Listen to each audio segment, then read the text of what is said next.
ముందు అశ్వత్థామ వేసేసాడు. అశ్వత్థామ ప్రయోగించిన తర్వాత అర్జునుడు కూడా తప్పక ప్రయోగించాలని పరిస్థితి వచ్చింది. అర్జునుడు ప్రయోగించిన తర్వాత అందరూ దేవతలందరూ వచ్చారు, ప్రపంచం మొత్తం నాశనం అయిపోతుంది, 2 బ్రహ్మశివ నామకాలు ప్రయోగించాలని చెప్పి అందరూ ఆందోళన చెందుతుంటే అర్జునుడు ఉపసంహరించుకోమన్నారు. అర్జునుడు ఉపసంహరించుకున్నాడు. అశ్వత్థామ ఉపసంహరించుకోమన్నారు. నా వల్ల కాదన్నారు. నాకు వదలడమే తెలుసు తప్ప మన ఉపసంహరించుకోవడం నా వల్ల కాదన్నారు. అంటే అశ్వత్థామకి ప్రయోగమే తెలుసు. అంటే అయోగ్యుడు, కోపం ఎక్కువ.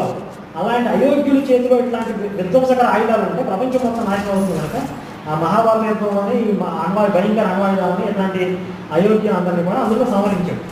లేకపోతే ఆ అణ్వాయుధాలు ఆ టెక్నాలజీ మన దగ్గర లేక కాదు. ఇంకొకటి వీళ్ళు ఎప్పుడూ కూడా మనతో ముఖాముఖి యుద్ధం చేయాలి. ఇప్పుడు మహమ్మదీయులు, ఇస్లాం దురాక్రమణదారులు వచ్చినా సరే దొంగ దెబ్బలు తీసి యుద్ధాలు చేశారు తప్ప పైగా వాళ్ళు చాలా దొరికిన వాళ్ళు వదిలిపెట్టేశారు. మన వాళ్ళు గజనీ మహమ్మద్